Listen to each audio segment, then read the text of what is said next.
Dhanasingh Stanley அவர்கள் சென்னையிலே மற்றும் கரூரில், இன்னும் தமிழ்நாட்டில் பல இடங்களில் நித்திய ஜீவ ஊழியங்கள், இட்டர்னல் லைஃப் மிஷன் என்கிற ஊழியத்தை செய்து கொண்டிருக்கிறார்கள். பல திருச்சபைகளை நிறுவி பல ஊழியர்களை நியமித்து நல்ல ஊழியத்தை அவர்கள் செய்து கொண்டு வருகிறார்கள்.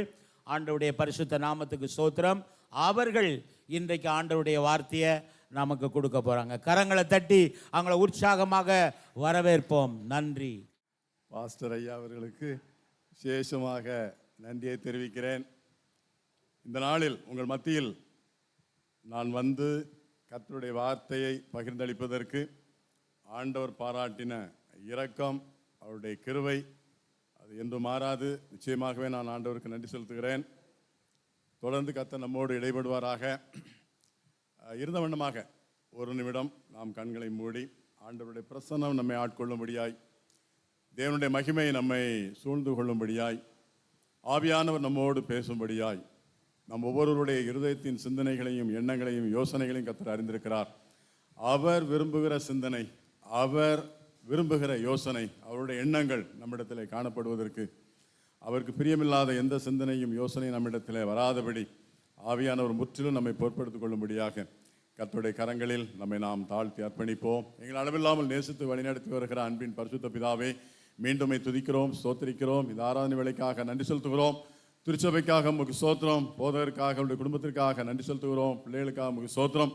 இன்னும் ஆண்டவரே வந்திருக்கிற நம்முடைய தாசர்களுக்காக ஸ்தோத்திரம். வர தடைப்பட்ட மக்களையும் கூட கர்த்தாவே நாங்கள் நினைவு கூறுகிறோம். இந்த நாளிலும் ஆண்டவரே இந்த நாளுக்குரிய நன்மைகளை, ஆசீர்வாதங்களை அவர்களும் பெற்றுக்கொள்ள முடியாய் கர்த்தர் கிருபையை தாரும். வரும் நாட்களில் அவர்களும் ஆண்டவரே தடைகளை கடந்து நாமத்தை மயப்படுத்தும்படியாய் கூடி வரும்படி கர்த்தர் கிருபை செய்ய முடிய சமூகத்தில் அவர்களை தாழ்த்தி அர்ப்பணிக்கிறோம். மாத்திரமல்லாமல் இந்த நாளில் இந்த செய்தி வேலையை கர்த்தர் முற்றிலும் பொறுப்பெடுத்துக் கொள்ளும். அடியனை மறைத்து நீர் தம்முடைய நாமத்தை மயப்படுத்த வேண்டும் என்று எங்கள் கர்த்தரும் இரட்சகருமாகிய மீட்பர் இயேசு மூலம் வேண்டுகிறோம் அன்புள்ள பிதாவே. ஆமேன், ஆமேன். அல்லேலூயா. எத்தனை பேர் சந்தோஷமா இருக்கீங்க? அல்லேலூயா. நான் ரெட்டிப்பு சந்தோஷமா இருக்கிறேன். ஏன்னா இங்கே செய்தி கொடுக்கறது ஒரு சந்தோஷம், என்னுடைய பேரனுடைய பிரதிஷ்டை இன்னொரு சந்தோஷம். அல்லேலூயா, ஆமேன். கர்த்தர் நல்லவர், கர்த்தர் நம்மோடு இடைப்பட போதுமானவராக இருக்கிறார். ஒரு மனதின் ஆவி எங்கே உண்டோ அங்கே அவர் இருக்கிறார், விசுவாசிக்கிறோம். அல்லேலூயா.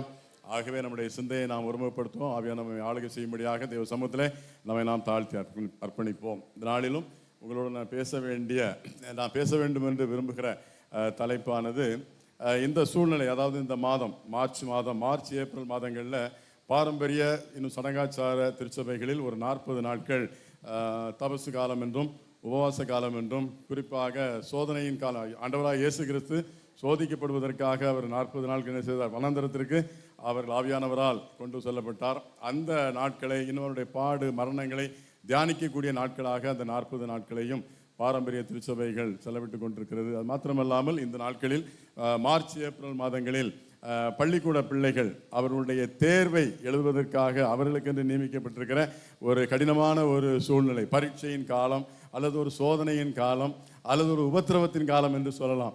இந்த +2 பிள்ளைகளிடத்தில் வந்து கேட்டால் தெரியும் ஏன்னா இந்த நாட்கள் அப்படின்னு, இல்லையா?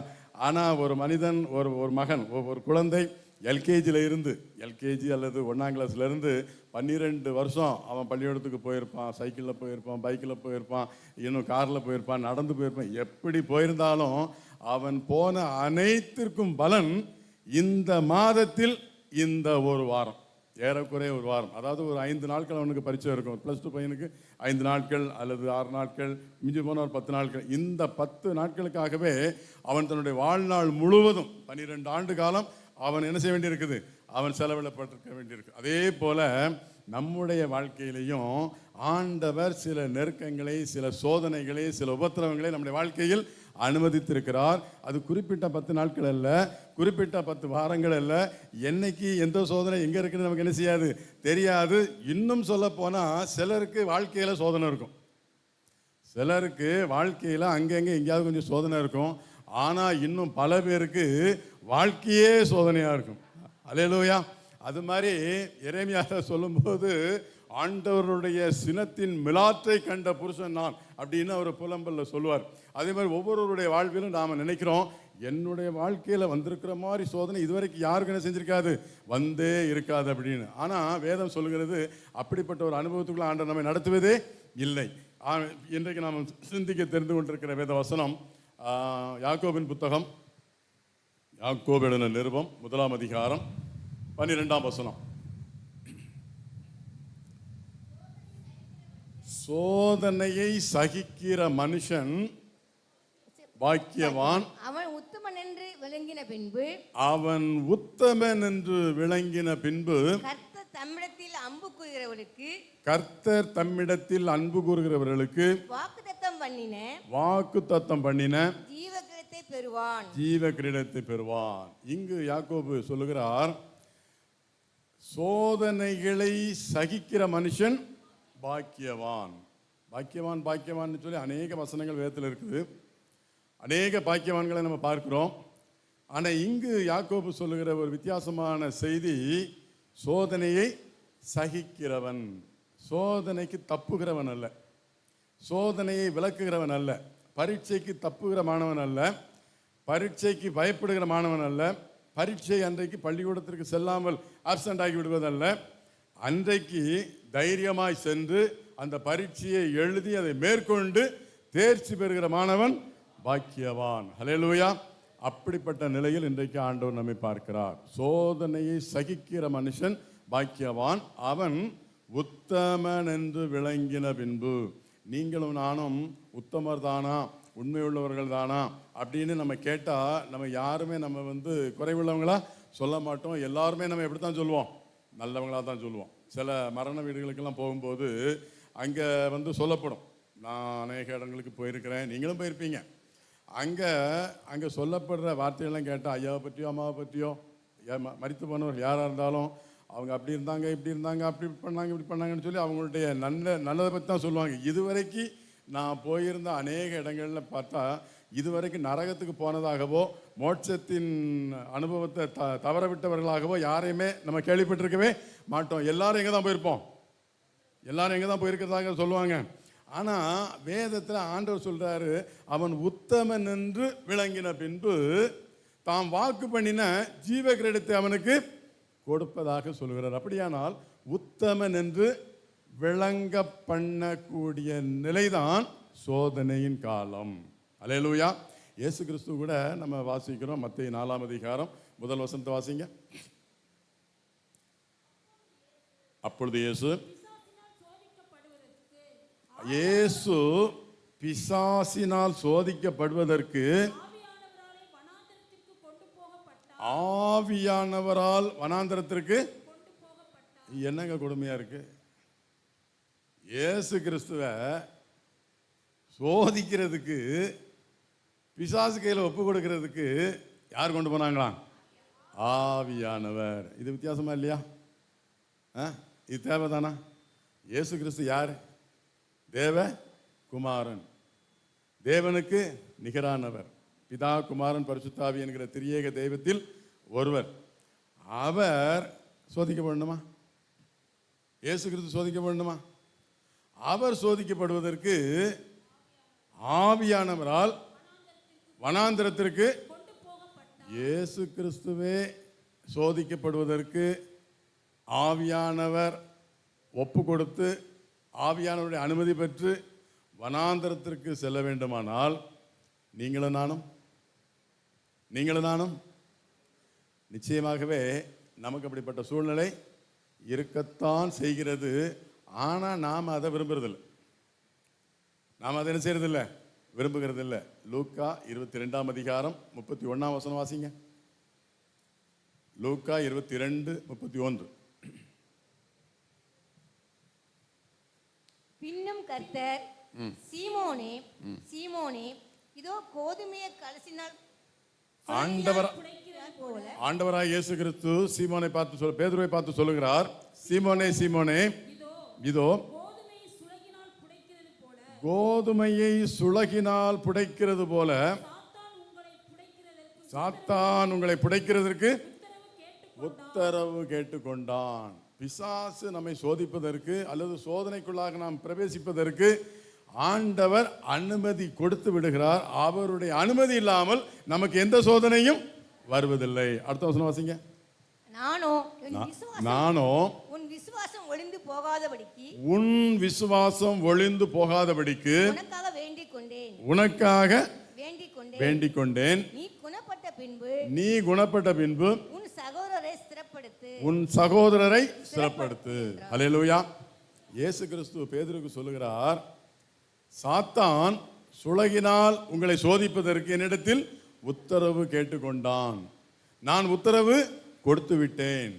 இன்னைக்கும் நம்முடைய வாழ்க்கையில் நம்மை சோதிப்பதற்கு பிசாசு தேவனிடத்தில் உத்தரவு கேட்குறான். அவர் கொடுப்பாரா கொடுக்க மாட்டாரா? கொடுத்துடலாமா வேண்டாமா? இப்போ இயேசு கிறிஸ்து நம்மகிட்ட கேட்குறாரு, அப்பா உன்னை கேட்குறான் கொடுக்கவா வேண்டாமா? சகோதரி உன்னை கேட்குறான் கொடுக்கவா வேண்டாமா? எத்தனை பேர் கொடுங்க ஆண்டவரேன்னு சொல்லுவீங்க? இங்கே சோதிப்பதற்கு சோதிக்கப்படுவதற்கு நாம் நம்மை விட்டு கொடுத்தால்தான், சோதனையில் நாம் ஜெயித்தால்தான் ஆண்டவர் நமக்கென்று வைத்திருக்கிற நித்திய ஜீவனை சுதந்திரித்துக் கொள்ள முடியும். அல்லேலூயா. ஐயா ஏற்கனவே ஒர்ஷிப் பண்ணும்போது சொன்னாங்க, நீங்கள் கொடுக்குற ஒரு ட்ராக்ட் மூலமாக அதை வாசிக்கிறவர்கள், அதை ஏற்றுக்கொண்டவர்கள், அதை பெற்றுக்கொண்டவர்கள், அதை வாசித்து அந்த குடும்பம் ரட்சிக்கப்பட்டு அவங்க ஆயிரக்கணக்கில் இங்கே வரணும், அங்கே வரணும். அங்கே வந்து உங்களுக்கு நன்றி, உங்களுக்கு நன்றி, நீங்கள் கொடுத்த ட்ராக்டில் தான் நான் என்ன செஞ்சேன், ஆண்டவரை அறிந்து கொண்டேன் அப்படின்னு சொல்லணும்னா, அவங்க சோதிக்கப்படுவதற்கு முன்னதாக நாம் சோதிக்கப்பட வேண்டும். அல்லேலூயா. சோதனை வேண்டாம் அப்படின்னா +2 மாணவன் எனக்கு பரீட்சை வேண்டாம்னு சொல்கிறதுக்கு அர்த்தம். பரீட்சைக்கு நான் போக மாட்டேன்னு சொன்னால் நாம் அதை எப்படி ஏற்றுக்கொள்வோம்? எப்படியாகிலும் அவனை தைரியப்படுத்தி, அவனை உற்சாகப்படுத்தி, அவனுக்கு சொல்ல வேண்டியதை சொல்லி, ஆலோசனைகளை கொடுத்து என்ன செய்வோம்? புஷ் பண்ணி அனுப்புவோம். அதே போலத்தான் ஆண்டவரும் நம்மை சோதனைக்குள்ளாக என்ன செய்கிறாரு? புஷ் பண்ணி அனுப்புகிறார். இது மாதிரி பிரசங்கம் எல்லாரும் பண்ணுவாங்களான்னு எனக்கு தெரியல, ஒருவேளை இந்த சபையில் எப்படி பண்ணலாமாங்கிறது எனக்கு தெரியல. ஆவியானவர் இடைப்படுகிறார். அல்லேலூயா. யார் விரும்பினாலும் விரும்பாவிட்டாலும் செய்தி இதுதான், நாம் விரும்பினாலும் விரும்பாவிட்டாலும் பரீட்சை உண்டு. பள்ளிக்கூடத்துக்கு போகிற ஒரு மாணவன் விரும்பினாலும் விரும்பாவிட்டாலும் எப்படி அவனுக்கு பரீட்சை உண்டோ, அதே மாதிரி ஞானஸ்நானம் பெற்றுக்கொண்டவர்கள், ஆண்டவராக இயேசு கிறிஸ்துவை சொந்த ரட்சகராக ஏற்றுக்கொண்டவர்கள் ஒவ்வொருவருக்கும் அவருடைய வாழ்வில் சோதனை என்பது நிச்சயமாகவே உண்டு. யாக்கோபு 1 அதிகாரம் 1-2 வசனங்களை வாசிங்க. யாக்கோபு 1:1-2-3 வசனங்கள். என் சகோதரரே, என் சகோதரரே, நீங்கள் பலவிதமான சோதனைகளில் அகப்படும் போது, நீங்கள் பலவிதமான சோதனைகளில் அகப்படுகிற போது உங்கள் விசுவாசத்தின் பரீட்சையானது, உங்கள் விசுவாசத்தின் பரீட்சையானது பொறுமையை உண்டாக்கும் என்று, பொறுமையை உண்டாக்கும் என்று அறிந்து அதை மிகுந்த சந்தோஷமாய் எண்ணுங்கள். அதை மிகுந்த சந்தோஷமாய் எண்ணுங்கள். அல்லேலூயா. நாம பொறுமை உள்ளவர்களா இருக்கிறோமா இல்லையாங்கிறத சோதிக்கிறதுக்காகத்தான் ஆண்டவர் நம்மளை என்ன செய்யறாராம், அந்த சோதனைக்குள்ளாக அனுமதிக்கிறார். ஒவ்வொருவருக்கும் ஒவ்வொரு விதமான சோதனைகள் உண்டு. யாக்கோபு 5 அதிகாரம் 11 வசனத்தில் வாசிக்கும் போது, யாக்கோபு 5:11, இதோ பொறுமையா இருக்கிறவர்களை பாக்கியவான்கள் என்கிறோமே, யோபுவின் பொறுமையை குறித்து கேள்விப்பட்டிருக்கிறோமே, கர்த்தருடைய செயலின் முடிவையும் கண்டிருக்கிறீர்களே. போதும். இங்க நம்ம வாசிக்கிறோம், யாக்கோபு நமக்கு ஒருவரை அடையாளப்படுத்துகிறார் அல்லது நினைவூட்டுகிறார். பழைய ஏற்பாட்டு பரிசுத்தவானாகிய, பழைய ஏற்பாட்டு நீதிமானாகிய யோபுவை அவர் அங்கே திருஷ்டாந்தப்படுத்துகிறார். யோபுவை குறித்து நமக்கு நல்லா தெரியும். திரண்ட ஐஸ்வர்யம் உள்ள ஒரு மனுஷன். திடீர்னு ஒரு நாள் அவருடைய எல்லா ஆஸ்திகளும் அவரை விட்டு பறிக்கப்பட்டு விட்டது, அனைத்தும் பறிக்கப்பட்டு விட்டது. அடுத்த நாள் வந்து பார்த்தா அவருடைய சரீரத்திலையும் ஏற்றுக்கொள்ள முடியாத அளவிற்கு ராணாங்கள். இந்த நிலையில் அவர் ஒரு வார்த்தை சொல்றார். அந்த 1 அதிகாரம் கடைசி 2 வசனத்தை வாசிங்க. இவர் எல்லாவற்றிலும் யோபு பாவம் செய்யவும் இல்லை,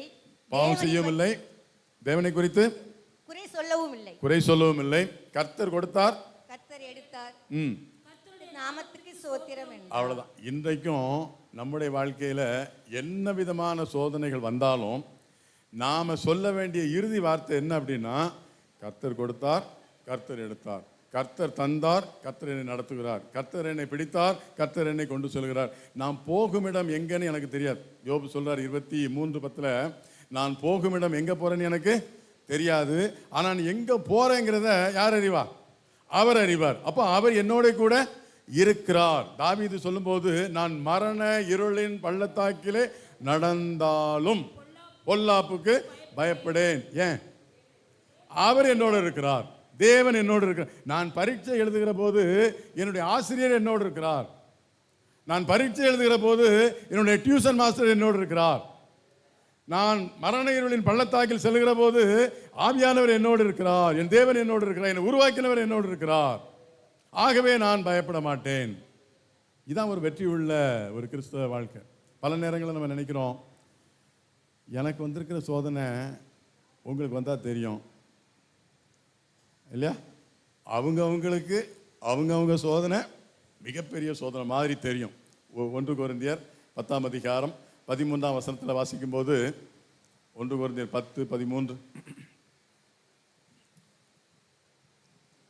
மனுஷருக்கு நேரிட சோதனையே அல்லாமல், மனுஷனுக்கு நேரிடுகிற சோதனையே அல்லாமல் வேற சோதனை உங்களுக்கு நேரிடவில்லை, வேற சோதனை உங்களுக்கு நேரிடவில்லை. நேரிடவில்லை. தேவன் உண்மையுள்ளவராய் இருக்கிறார். தேவன் உண்மை உள்ளவராய் இருக்கிறார். உங்கள் திராணிக்கு மேலாக, உங்கள் திராணிக்கு மேலாக நீங்கள் சோதிக்கப்படுவதற்கு அவர் இடம் கொடாமல் சோதனையை தாங்கத்தக்கதாக சோதனையோடு கூட அதற்கு தப்பிக்கொள்ளும்படியான போக்கையும் உண்டாக்குவார். ஹல்லேலூயா.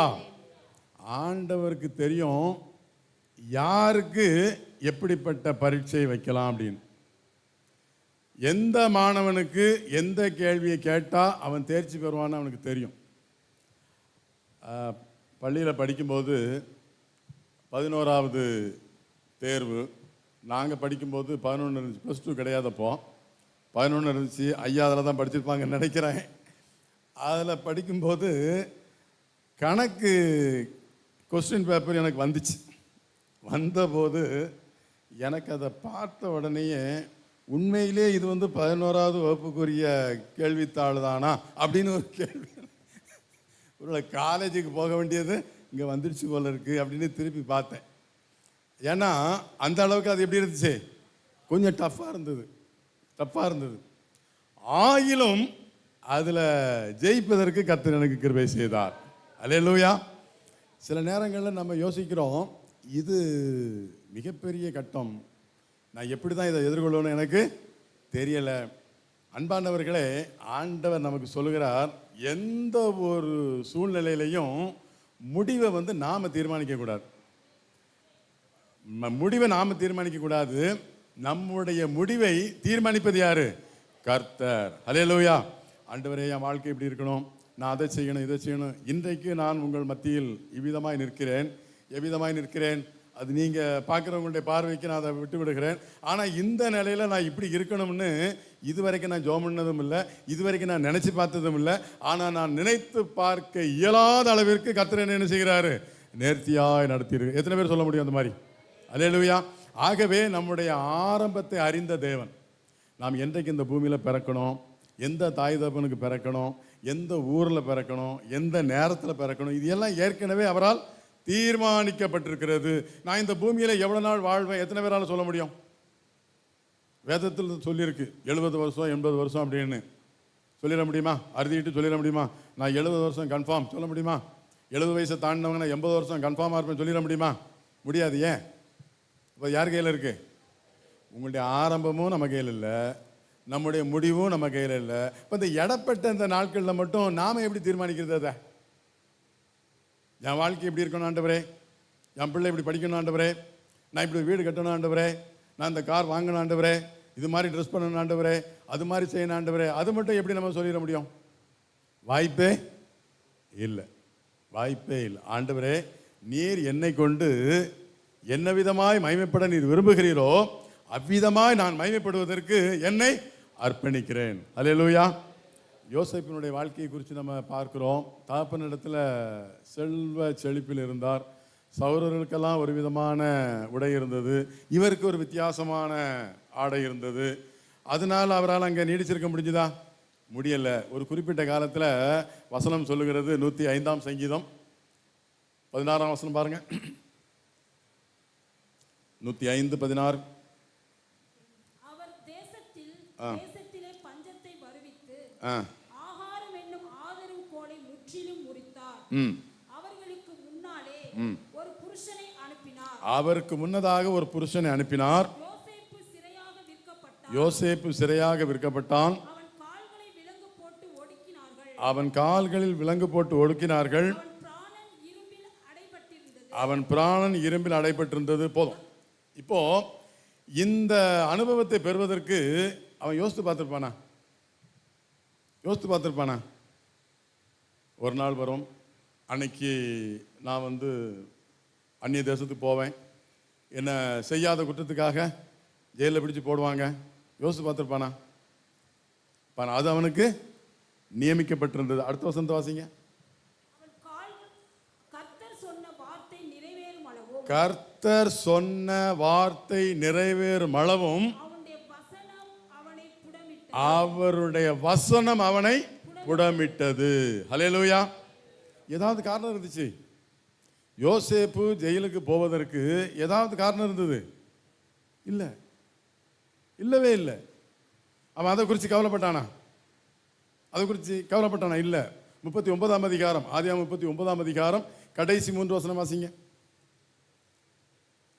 ஆதியாகமம் 39.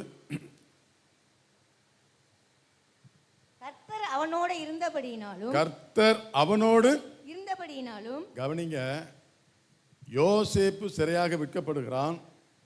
யோசேப்பினுடைய கால்களில் விலங்கு போடப்பட்டிருக்கிறது. அவன் செய்யாத ஒரு குற்றத்திற்காக அவன் குற்றம் சுமத்தப்படுகிறான், பழி சொல்லப்படுகிறான், குற்றவாளியாக தீர்க்க அத்தனை பேருடைய கண்களுக்கு முன்னதாகவும் அவன் நிரபராதி என்று சொல்வதற்கு அவன் தரப்பில் வாய்ப்பே இல்லை.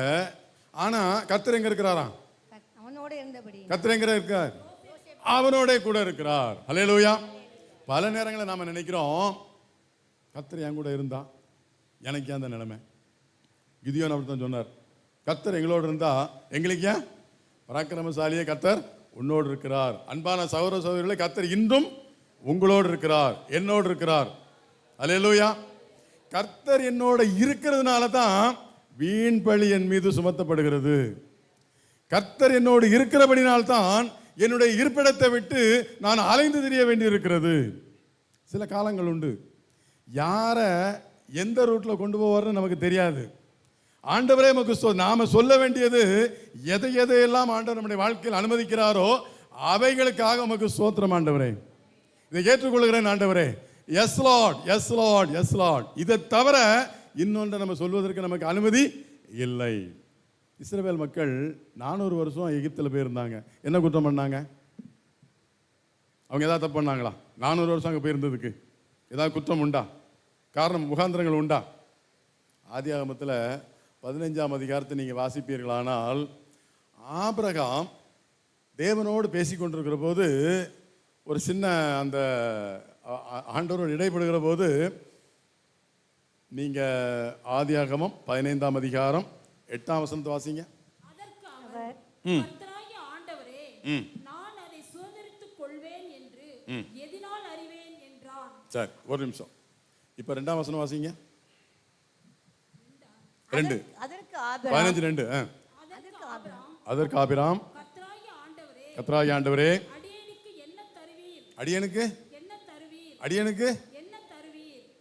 அடியனுக்கு என்ன தருவீரா? ஆபிரகாமை குறித்து நம்ம கேள்விப்பட்டிருக்கோம்ல. என்னன்னு கேள்விப்பட்டிருக்கோம்? ஆபிரகாம் யாரு? சீமான்.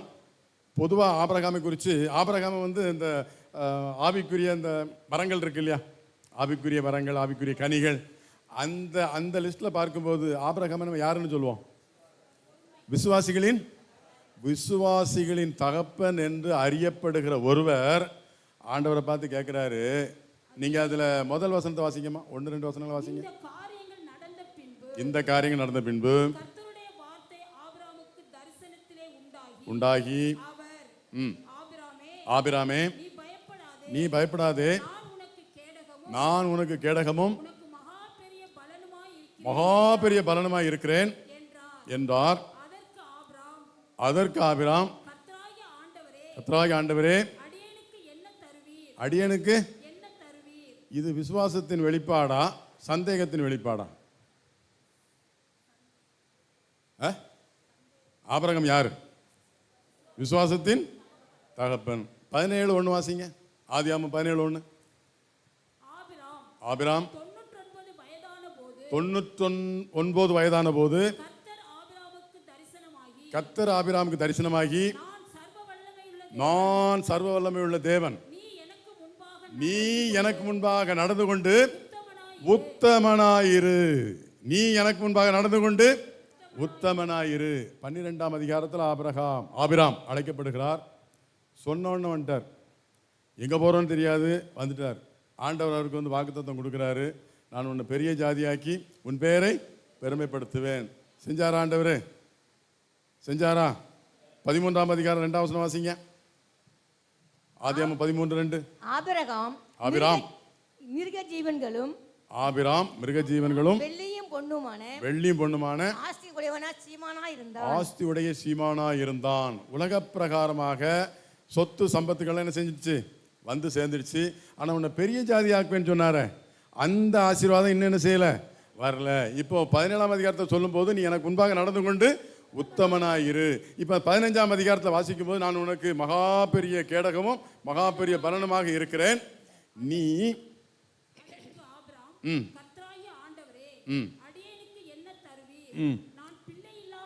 நான் பிள்ளை இல்லாமல் இருக்கிறேன், எனக்கு என்ன தருவீர்? ஒரு சந்தேகம். ஆண்டவரிடத்துல நம்பிக்கை இருக்கு, விசுவாசம் இருக்கு. நம்பிதான் கீழ்ப்படிந்து 75 வயசுல கல்தையாவை விட்டு இன்னைக்கு இருக்கிற ஈராக் பிரதேசத்தை விட்டு கானான் தேசத்துக்கு என்ன செஞ்சிட்டாரு? கடந்து வந்து விட்டார். ஏறக்குறைய 20 ஆண்டுகள் தாண்டிடுச்சு. 23 ஆண்டுகள் தாண்டி விட்டது. இன்னும் தருவாரா? 98 வயசு ஆயிடுச்சுன்னு வச்சுக்கோங்களேன். வாய்ப்பு இருக்கா? இந்த நேரத்தில் ஒரு சின்ன சந்தேகம். அப்படிப்பட்ட ஒரு சிறு சந்தேகம் கூட நம்முடைய வாழ்க்கையில் என்ன செஞ்சிடக்கூடாது? வந்து விடக்கூடாது. வாக்கு பண்ணினவர் வாக்கை நிறைவேற்ற உண்மை உள்ளவராய் இருக்கிறபடினால் வாக்கை நிறைவேற்றுவதற்கு அவர் போதுமானவராய் இருக்கிறார், வல்லவராய் இருக்கிறார். அவருக்கு எதுவும் தடைப்படாது, தடை கிடையாது. அல்லேலூயா. ஆகவே ஆபிரகாம் ஒரு சின்ன சந்தேகத்தை வெளிப்படுத்துகிறார். எனக்கு என்ன தருவீர்? ஆண்டவருக்கு நாம் ஆலோசனை சொல்லவே கூடாதுங்க. எந்த சூழ்நிலையிலையும் ஆண்டவரே இதை இப்படி செய்யும், ஆண்டவரே அதை அப்படி செய்யும் ஆண்டவரே, வேதத்தில் எங்கேயுமே நமக்கு அதுக்கு அனுமதியே கிடையாது. நாம களிமண். 64 ஏசாயா 64ஆம் அதிகாரம் 8ஆம் வசனம். 64:8 ஏசாயா. இப்பொழுதும் கர்த்தாவே நீர் எங்களுடைய பிதா, நாங்கள் நம்மளாம் யாரு? இந்த நினைப்பு நமக்கு இருக்கணும். நாம எந்த நிலையில் இருந்தாலும் கர்த்தருக்கு முன்பாக நம்மளாம் யாரு? களிமண். நீர் எங்களை உருவாக்குகிறீர். களிமண்ணை எடுத்து ஒரு பானையா செய்யலாம், ஒரு சட்டியா செய்யலாம், ஒரு அடுப்பா செய்யலாம், ஒரு பொம்மையா செய்யலாம், என்ன வேணாலும் செய்யலாம். செய்யப்பட்ட பொருளின் மதிப்பு அதன் ரூபத்துக்கு தகுந்த மாதிரி என்ன செய்யும்? அங்கங்க மாறும். ஆனா அதனுடைய மூலப்பொருள் என்னதான்? களிமண். இன்றைக்கும் நாம ஒரு சிலர் ஊழியக்காரங்களா இருக்கலாம், ஒரு சிலர் வேலைக்காரங்களா இருக்கலாம், ஒரு சிலர் அதிகாரிகளா இருக்கலாம், ஒரு சிலர் வேலை செய்கிறவங்களா இருக்கலாம், இன்னும் சிலர் படிச்சிருக்கலாம், இன்னும் சிலர் படிக்காமல் இருக்கலாம், சிலர் உயர்ந்திருக்கலாம், சிலர் தாழ்ந்திருக்கலாம், சிலர் நடந்து போகலாம், சிலர் பைக்கில் போகலாம், சிலர் காரில் போகலாம், சிலர் பறந்து போகலாம், எப்படி வேணாலும் போகலாம். ஆனால் எல்லாரும் யார் தான்? இந்த உணர்வு நமக்கு இருக்கணும். அதனால ஆண்டவரே எங்களுக்கு அப்படி செய்ய ஆண்டவரே, இப்படி செய்ய ஆண்டவரே, அது அப்படி நடந்துருச்சு ஆண்டவரே, எங்களுக்கு இப்படி வாய்ப்பே இல்லை. ஆண்டவரே நீர் என்னை நடத்துகிற பாதையில் நீர் என்னோடு கூட இருக்கிறீர். ஆகவே நான் என்ன செய்ய வேண்டும் என்பதை அந்தந்த நேரத்தில் எனக்கு என்ன செய்யும்? போதித்தருளும். உம்முடைய சத்தத்தை கேட்கறதுக்கு என்னுடைய செவியை திறந்தருளும். கர்த்தாவே சொல்லும் அடியேன் கேட்கிறேன் என்கிற அனுபவத்தை எனக்கு தாரும். நித்தம் அவதான் சொல்றாரு, நான் நித்தமும் உன்னை நடத்தி மகா வறட்சியான காலங்களில் நான் உன் ஆத்மாவை திருப்தியாக்கி. கேஸை பற்றி கவலைப்பட வேண்டியதில்லை, எண்ணெயை பற்றி கவலைப்பட வேண்டியதில்லை, பணத்தை பற்றி கவலைப்பட வேண்டியதில்லை. நான் சைக்கிள் வச்சிருந்த ஆள், சைக்கிளில் ரொம்ப நாள் வச்சுருக்கேன். என்னோட 50 வயது வரைக்கும் நான் சைக்கிள் தான் ஓட்டினேன். அது வரைக்கும் நான் வாகனங்களை ஓட்டினதே கிடையாது, லைசன்ஸும் கிடையாது. சில நேரங்களில் அந்த சைக்கிளுக்கு பஞ்சர் போடுவதற்கு கூட எனக்கு வாய்ப்பு இல்லாமல் காத்தடிச்சு நான் ஓட்டியிருக்கேன். என் வயசு உள்ளவங்களுக்கு சில பேருக்கு தெரியும். இப்போ சைக்கிளுடைய அனுபவம் நிறைய பேருக்கு இருக்காது. ஐயாவுக்கெல்லாம் நிச்சயமாக தெரியும்னு நினைக்கிறேன். அன்னைக்கு சைக்கிளுக்கு பஞ்சர் போடுறதுக்கு எவ்வளவு? 50 பைசா. என்னுடைய ஆரம்ப நாட்களில், என்னுடைய வாலிப நாட்களில், சிறு வயதில் காற்றடிச்சா கொஞ்சம் தூரம் ஓடும், 2-3 கிலோமீட்டர் போகும். அதுக்கப்புறம் திருப்பி என்ன செய்யணும்? அந்த நிலையில் இருந்த நான் இன்றைக்கு கர்த்தர் என்னை, எனக்கு இருக்கிற வாகனத்தை நான் பெருமையாக சொல்லலை, ஆண்டவருக்கு மகிமையாக சொல்கிறேன். எந்த வாகனமாக வாகனங்களை கொடுத்துருக்கிறாரு, எந்த வாகனத்துக்கு டீசல் போட்டாலும் பெட்ரோல் போட்டாலும் ஃபுல் டேங்க் போடுற அளவுக்கு கர்த்தர் கிருபை வைத்திருக்கிறார். அல்லேலூயா. இது ஒரு சான்றாக, சாட்சியாக ஆண்டவருக்கு மகிமையாக சொல்லுகிறேன். ஆண்டவரே, எனக்கு இவ்வளோ காசு வேணாம் ஆண்டவரே, இது தந்தாதான் எனக்கு இதை செய்ய முடியும் ஆண்டவரே, அப்படிலாம் வேண்டியதில்லை. ஆண்டவரே, உங்களுடைய சித்தத்தை செய்யறதுக்கு நான் வரேன். என்ன நீர் வழிநடத்த வேண்டியது உங்களுடைய பொறுப்பு. நீங்கள் உங்களுடையவர்கள் அல்ல, உங்களை கிரயத்துக்கு கொல்லப்பட்டவர்களுடையவர்கள் நீங்கள். நாம் நம்முடையவர்கள் அல்ல, கிரயத்துக்கு கொல்லப்பட்டிருக்கிறோம். வசனம் கொரிந்தியர்ல அப்படிதான் சொல்லுது. சரி, இப்போ ஆதியாகமத்துக்கு வாங்க. அங்க பார்க்கிறோம் 2ஆம் வசனத்துல எனக்கு என்ன தருவீர் அப்படின்னு கேட்கிறான். உடனே ஆண்டவரும் அவனுக்கு பதிலெல்லாம் சொல்லிட்டு வர்றாரு. 8வது வசனத்துல, 8வது வசனம் வாசிங்க. அதற்கு அவன், கர்த்தராகிய ஆண்டவரே, நான் அதை சுதந்தரித்துக் கொள்வேன் என்று எதினால் அறிவேன் என்றான். சரி, ஒரு நிமிஷம். 7ஆம் வசனத்தை கொஞ்சம் வாசித்துருங்க, அப்பதான் எல்லாருக்கும் கொஞ்சம் விளங்கும். அவனை நோக்கி, இந்த தேசத்தை உனக்கு சுதந்திரமாக கொடுக்கும் பொருட்டு, இந்த தேசத்தை, இந்த கானான் தேசத்தை, இந்த இஸ்ரவேல் தேசத்தை உனக்கு சுதந்திரமாய் கொடுக்கும் பொருட்டு உன்னை ஊர் என்னும் கல்தேயருடைய பட்டணத்திலிருந்து அழைத்து வந்த கர்த்தர் நானே. உனக்கு தருவேன், உன் சந்ததிக்கு தருவேன், என்றென்றும் உலகம் இருக்கிற வரைக்கும் உன்னுடைய சந்ததி இந்த ஸ்தலத்துல இருக்கும் அப்படின்னு சொல்லிட்டாரு. இதுக்கு மேல ஆண்டவருடைய வாக்கு தத்தம் நமக்கு வேணுமா? ஆபிரகாம் என்ன பண்றாரு? 8ஆம் வசனத்துல, நீர் இதை தருவீர் என்று நான் எதினால் அறிவேன். என்ன தருவீர்னு கேட்ட வார்த்தைக்கும் எதினால் அறிவேன்னு சொல்ற வார்த்தைக்கும் சம்பந்தம் இருக்கா? இருக்கு. இது ரெண்டுமே எதனுடைய வெளிப்பாடு? விசுவாசத்தின் வெளிப்பாடு அல்ல, அவிசுவாசத்தின் வெளிப்பாடு. அவிசுவாசத்தின் வெளிப்பாடு. உடனே ஆண்டவர் பதில் சொன்னாரா? பதில் சொன்னாரா? அதற்கு அவர் போதும். அதற்கு அவர் அங்கு ஒரு ஒரு செயல்பாட்டை சொல்றார், ஆராதனை முறையை சொல்றார். இப்ப நீங்க 13ஆம் வசனத்துக்கு வாசிங்க.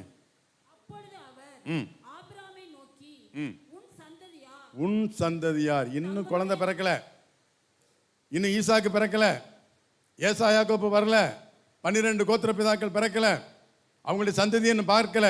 இங்க ஆண்டவர் சொல்றாரு, உன்னுடைய சந்ததி தங்களுடையதல்லாத அந்நிய தேசத்திலே பரதேசிகளாய் இருந்து அத்தேசத்தாரை சேவிப்பார்கள் என்றும்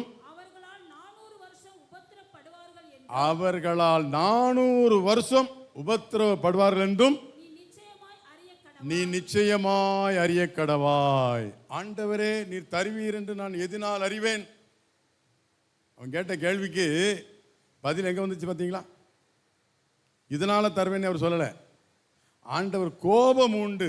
இதுவரைக்கும் கிட்டத்தட்ட 25 வருஷம் ஆண்டவருடைய வழிநடத்தத்தில் வந்த ஒரு மனுஷன் கடைசி நேரத்தில் மகனை பெற்றுக்கொள்ள போகிற அந்த சூழ்நிலையில் ஆண்டவரிடத்தில் சந்தேகப்பட்டு கேட்ட அந்த கேள்வி நிமித்தமாக ஆண்டவர் அவனிடத்தில் சொல்றாரு, உன்னுடைய சந்ததி தங்களுடையதல்லாத அந்நிய தேசத்தில் 400 வருஷம் 400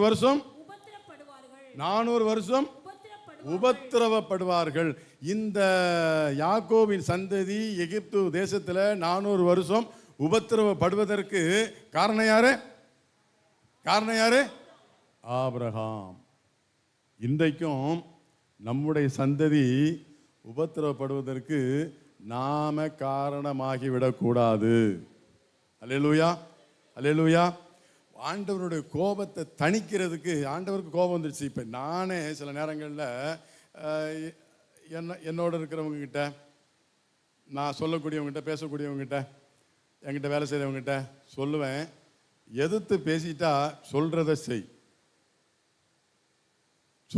என்ன எதிர்த்து பேசினா எனக்கே பிடிக்காது. உங்க ஐயாவுக்கு எப்படின்னு தெரியல, அவரும் சிரிக்கிறார், அவருக்கும் பிடிக்காதுன்னு நினைக்கிறேன். இல்லை, நமக்கே நம்மோடு இடைபடுகிறவர் நம்முடைய பிள்ளைகள், நம்முடைய இனஜன பந்துக்கள், அல்லது நாம் சொன்ன கேட்கணும்னு நினைக்கக்கூடியவங்க திருப்பி பேசும்போது நம்மளால் என்ன செய்ய முடியல, ஏற்றுக்கொள்ள முடியலை.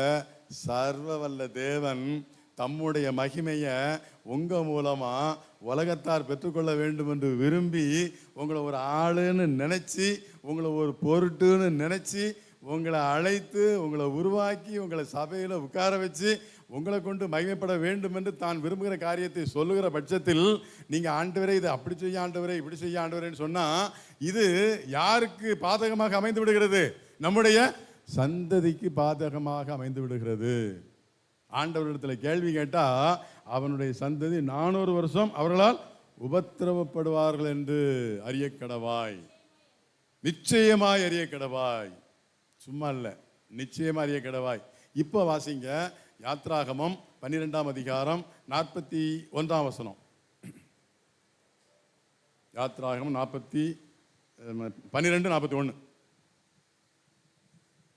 430 வருஷம் முடிந்த அன்றைய தினமே, 430 வருஷம் முடிந்த அன்றைய தினமே கர்த்தருடைய சேனைகள் எல்லாம் எகிப்து தேசத்திலிருந்து புறப்பட்டது. எகிப்து தேசத்திலிருந்து புறப்பட்டது. எத்தனை வருஷம் கழிச்சு? 430 வருஷம். அங்க என்ன சொன்னாரு? 400 வருஷம். என்ன வித்தியாசம்? 30 வருஷம் எக்ஸ்ட்ரா வருது. ஏன் இந்த வித்தியாசம் தெரியுமா? ஏன் இந்த வித்தியாசம்? கர்த்தர் உன்னுடைய சந்ததி எகிப்துல, அந்நிய தேசத்துல பரதேசிகளாக இருந்து 400 வருஷம் உபத்திரவப்படுவார்கள். யோசேப்பு பார்வோனுக்கு முன்னாக நிற்கிற போது வயசு என்ன அவனுக்கு? 30.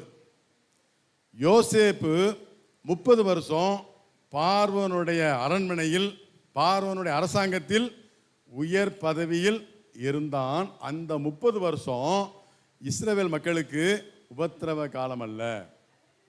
அந்த 30 வருஷம் முடிந்த பின்பு வேறொரு ராஜன் தோன்றின காலத்துல தான் அவங்களுக்கு உபத்திரவம் ஆரம்பித்தது. இங்க ஆண்டவர் சொல்றாரு, உன்னுடைய ஜனங்க அந்நிய தேசத்துல இருப்பாங்கன்னு சொல்லல, உபத்திரவப்படுவாங்கன்னு சொன்னார். இப்ப இதுல நமக்கு என்ன தெரியுது? நம்முடைய உபத்திரவத்தை அறிந்திருக்கிற தேவன், நம்முடைய நெருக்கத்தை அறிந்திருக்கிற தேவன், நம்முடைய கண்ணீரை காண்கிற தேவன், நம்முடைய வியாகுலங்களை விசாரிக்கிற தேவன், நம்முடைய பாரத்தை அறிந்திருக்கிற தேவன். வசனம் சொல்லுகிறது, அவர் உங்களை விசாரிக்கிறவர் ஆனபடியால் உங்கள் கவலைகளை, உங்கள் பாரங்கள் எல்லாவற்றையும் அவர் மீது வைத்து விடுங்கள். அவர் நீதிமானை தள்ளாட ஒட்டார். அதனால அவர் மீது நம்முடைய பாரத்தை வைத்து விடலாம். 400 வருஷம் இங்கே எகிப்தில் இருக்காங்க. 400 வருஷத்துக்கு இடையில ஜோமண்ணி, ஆண்டவரே ரொம்ப கஷ்டப்படுறோம், எங்களுடைய சூழ்நிலை பார்த்து விடுவியும் அப்படின்னு சொன்னால் விடுதலை உண்டாகுமா? உண்டாகுமா? வாய்ப்பு இல்லை. 12 வருஷம் ஸ்கூலுக்கு போகிறது ரொம்ப கஷ்டமாக இருக்கு ஆண்டவரே. 6 வருஷம் போனதே பெரிய விஷயம். 6ஆம் கிளாஸ் படிச்சுட்டேன், இப்போவே அந்த 12ஆம் கிளாஸ் சிலபஸ்லாம் என்கிட்ட கொண்டாங்க. நான் படித்து முடித்து எழும்பி தேறி நான் இதோடு நான் வெளியேறிடுறேன். வாய்ப்பு இருக்கா? இல்லை. அதுபோல நம்முடைய வாழ்க்கையிலையும் நியமிக்கப்பட்ட காலங்கள் நியமிக்கப்பட்டது, அதை நம்ம கடந்து செல்ல வேண்டியது அவசியம். இதில் குத்துது, குடையுது, நெருக்கமாக இருக்குது, புழுக்கமாக இருக்குது, இதெல்லாம் என்ன செய்ய முடியாது, சொல்லவே முடியாது. ஏன்னா கர்த்தர் நம்மோடு இருக்கிறார். கர்த்தர் நம்மோடு இருக்கிறார். யோசேப்பு சிறையில் இருக்கிறான், கர்த்தர் அவனோடு இருக்கிறார். யோசேப்பை கர்த்தர் அவனோடு இருக்கிறபடினா அவன் விடுவிக்கல, கர்த்தர் அவனோடு இருக்கிறார். அங்கேயும் பாருங்க, நமக்கு தெரியும் 2 பேர் சொப்பனம் கண்டாங்க. அந்த சொப்பனத்துக்கு விடையை சொல்லிவிட்டான். விடையை சொன்னதுக்கு பிறகும் அவன்கிட்ட சொல்றான், நீ வாழ்ந்திருக்கும் போது என்னை நினைத்துடு. அங்க போய் ராஜா கிட்ட சொல்லு, நான் இங்க இவ்வளோ பாடுபடுறேன், ஆனாலும் எனக்கு நான் இங்க வர்றதுக்கு உண்டான எந்த தப்பு நான் என்ன செய்யவில்லை, என்னை அநியாயமா இங்க கொண்டு வந்துட்டாங்க, அதனால நீ என்ன செய்ய சொல்லிரு. அவன் சொன்னானா? ஏன் சொல்லல? ஆண்டவர் அதை மறக்க பண்ணினார்.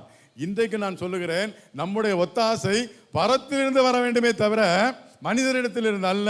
வக்கீல்களிடத்தில் இருந்து அல்ல, டாக்டர் இடத்தில் இருந்து அல்ல, பெரிய மனுஷனிடத்தில் இருந்து அல்ல, பணக்காரர்களிடத்தில் அந்த ஐஸ்வர்யவான்களிடத்தில் அல்ல, ஆண்டவரிடத்திலிருந்து நம்முடைய ஒத்தாசை வர வேண்டும். நம்முடைய விடுதலை ஆண்டவரிடத்திலிருந்து வர வேண்டும். அவர் நம்ம விடுவிக்கிற காலம் வரைக்கும் அந்த சிறையிருப்பை நாம் அனுபவித்து தான் தீரணும். ஆனால் அந்த சிறையிருப்பின் காலத்தில் சந்தோஷத்தை சமாதானத்தை நிறைவாய் கர்த்தர் நமக்கு அருளி செய்வார். சங்கீதம் 4:7. சங்கீதம் 4:7. அவர்களுக்கு தானியமும் உலகத்தின் மக்களுக்கு, ஆண்டவரை அறியாதவங்களுக்கு தானியமும் திராட்சரசமும் பெருகி இருக்கிற காலத்தின் சந்தோஷத்தை பார்க்கிலும் அதிக சந்தோஷத்தை என் இருதயத்தில் தந்தீர். அல்லேலூயா. 3ஆம் வசனம் வாசிங்க. பக்தி உள்ளவனை கர்த்தர் தமக்கென்று தெரிந்து கொண்டிருக்கிறார். கர்த்தர் பக்தி உள்ளவர்களை தமக்கென்று தெரிந்து கொண்டு, நம்மை கர்த்தர் அவருக்கென்று தெரிந்து கொண்டிருக்கிறார். ஒருவேளை அவர் நம்மை அழைத்து செல்கிற பாதை நெருக்கமான, வனாந்திரமான, பாலைவனமான பாதையாக இருக்கலாம். கர்த்தர் நம்மை விட்டு விலகுவதும் இல்லை, நம்மை கைவிடுவதும் இல்லை. ஜீவனுள்ள நாளெல்லாம் நான் உன்னோடு கூட இருக்கிறேன். இன்னும் அவர் சொல்றாரு, நீ உயிரோடு இருக்கிற வரைக்கும் ஒருவனும் உனக்கு எதிர்த்து நிற்பதில்லை. அல்லேலூயா. நாம சொல்றதான் சொல்லு, நாம வச்சதுதான் வரிசை. நாம் என்ன சொல்கிறோமோ அரசாங்கத்தை மாற்றுறதுக்கு நம்மளால் முடியும், அரசாங்கத்தை மாற்றுறதுக்கு நம்மளால் முடியும்னு சொல்கிறோம். இது நமக்கு வந்து ரொம்ப சந்தோஷமாகவும் இருக்குது. எத்தனை பேர் ஒருவேளை இந்த கிஃப்டெல்லாம் கொடுத்தா வாங்குறோமா வாங்கலையா? கொஞ்சம் கை தூங்க பார்ப்போம். 1-2 கை தூக்குத. பரிதானம் வாங்கா திருப்பாயாக, பரிதானம் வாங்கா திருப்பாயாக. ஓட்டு போடுறதுக்கு பாத்திரம் கொடுக்குறாங்க, பணம் கொடுக்குறாங்க. அதுக்கு பேர் என்ன? பரிதானம். வாங்கலாமா? வாங்காமல் எப்படி நம்ம சர்ச்சில் வந்து நிலைத்திருக்க முடியும்? நம்ம சர்ச்சில் என்ன செஞ்சிடறோம்? ஆண்டவருடைய ஆளுகையிலிருந்து வெளியேறிடுறோம். வாங்கின பாத்திரத்தை, வாங்கின பொருளை கொண்டு போய் கொடுக்க தைரியம் இருக்கா இல்லையா? இல்லை வாங்கக்கூடாதுன்னு நமக்கு தெரியாதா? வாங்கியிருக்காங்க ஐயா ஒரு சிலர். வருத்தத்தோடு சொல்லுகிறேன், வேதனையோடு சொல்லுகிறேன், அநேக போதகர்கள், போதகருடைய ஐக்கியங்கள் இதை வாங்குது. பிரசன்ட்டில் இருக்கிற எம்எல்ஏக்கள், எம்எல்ஏவாக வரணும்னு சொல்லி விரும்புகிற மற்றவர்கள், அவர்களிடத்தில் ஒரு பெரிய தொகையை வாங்கி கொண்டு, நாங்கள்லாம் எங்கள் சபையெல்லாம் உங்களுக்கு என்ன செஞ்சிடறோம், இப்படி நாம் வந்து பரிதானத்தை வாங்கிக்கிட்டு, நீங்கள் யாருக்கு வேணாலும் ஓட்டு போடுங்க, அதில் வந்து மாற்று கருத்தை இல்லை. ஆண்டவரே, யாரை தேர்ந்தெடுக்கணும் அந்த ஞானத்தை எங்களுக்கு தாரும். உமக்கு உகந்தவர்கள், உமக்கு சித்தமானவர்கள், உங்களுக்கு பிரியமானவர்கள், அவங்க வர்றதுக்கு எங்கள் ஓட்டை நான் என்ன செய்யணும்? செலுத்தணும். அந்த அறிவை எங்களுக்கு தாங்க, ஞானத்தை தாராண்டவன்னு கேட்கலாம். அப்படி கேட்குறத விட்டுட்டு அவன் கொடுத்தான் இவன் கொடுத்தான்னு வாங்கினா நம்ம யாரை உதாசீனப்படுத்துகிறோம்? தேவன் தம்மை பரியாசம் பண்ண ஒட்டார். தேவன் தம்மை பரியாசக்காரர்கள் யாரு? லஞ்சம் வாங்குறவங்க தான். நீதிமொழிகளில் சொல்லியிருக்கு, 24ஆம் அதிகாரம் நீதிமொழிகள் 21 நினைக்கிறேன், 21-24 நீதிமொழிகள் 21-24. அகங்காரமும் இடும்பும் உள்ளவனுக்கு அகங்காரமும். இப்போ நமக்குலாம் அகங்காரம் இருக்கா இல்லையா? நீ என்ன வேணாலும் சொல்லு, நான் இப்படி தான் செய்வேன் அப்படிங்கிறவங்க பேர் என்ன? ஆங்காரனா இருக்கிறானே, ஆங்காரியா இருக்கிறாளே, அப்படி தானே சொல்கிறோம். திருப்பி பேசுகிறாளே, அப்படி தானே சொல்கிறோம். நீங்கள் என்ன வேணாலும் பிரசங்கம் பண்ணுங்க ஐயா, நீங்கள் யாரை வேணாலும் கூட்டு வந்து பிரசங்கம் பண்ணுங்க, எங்களுக்கு எச்சரிச்சாவது சொல்லுங்கள், எங்களுக்கு பாலிசாவது போடுங்க. நீங்கள் என்ன சொன்னாலும் நாங்கள் செய்கிறத தான் செஞ்சிட்டு இருப்போம்னா அதுக்கு பேர் என்ன? பரியாசக்காரன். இன்னொன்று சொல்லியிருக்கு, இடும்பு. இடும்புன்னா என்ன?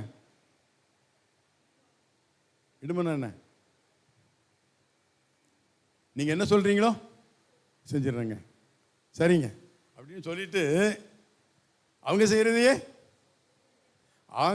ஆங்காரம் பண்ணுறவன் செய்ய முடியாது, முடிஞ்சதை பார்த்துக்க அப்படின்னு சொல்லக்கூடியவன். இடும்பன் அப்படிங்கிறவன் நீ சொல்ல மாதிரியே செஞ்சிடறையா அப்படின்னு சொல்லிட்டு இவன் என்ன நினைக்கிறானோ அதான் செய்வான். இப்போ அவனுக்கு பேர் என்னது? இப்போ நம்ம யாரை பரியாசம் பண்ணுறோம்? யாரை பரியாசம் பண்ணுறோம்? தேவனை பரியாசம் பண்ணுகிறோம்.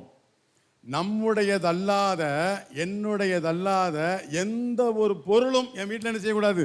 இருக்கக்கூடாது. ஒரு குண்டூசியாக கூட எங்கள் வீட்டில் இருக்கக்கூடாது. நிலமாக இருக்கக்கூடாது. அண்ணனுடைய நிலம், ஒரு அடி நிலம் வந்து என் வீட்டில் சேரக்கூடாது. தங்கச்சியுடைய நகை, ஒரு பவுன் கூட என் வீட்டில் இருக்கக்கூடாது. இருந்தால் அது ஆண்டவனுடைய ஆசீர்வாதத்தை எனக்கு கொண்டு வராது. அது சாபமாக மாறிவிடும். தன்னுடையதல்லாததை தனக்குன்னு சேர்த்துக்கொள்கிறவனுக்கு ஐயோன்னு வசனம் சொல்லுது.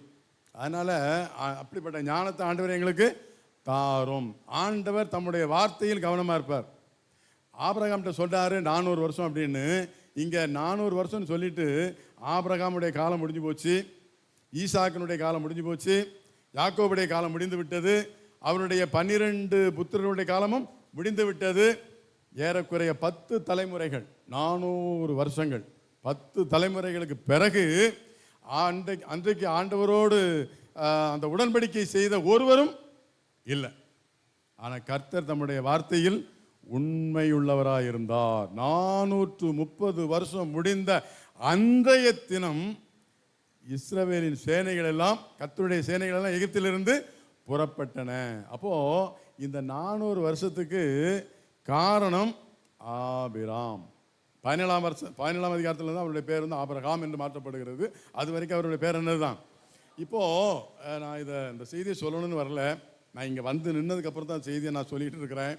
அதில் ஆண்டவர் அந்த 15ஆம் அதிகாரம் 8ஆம் வசனத்துக்கு வந்துருங்க. மற்ற கொஞ்சம் 8ஆம் வசனத்தை திரும்ப தடவை வாசிங்க.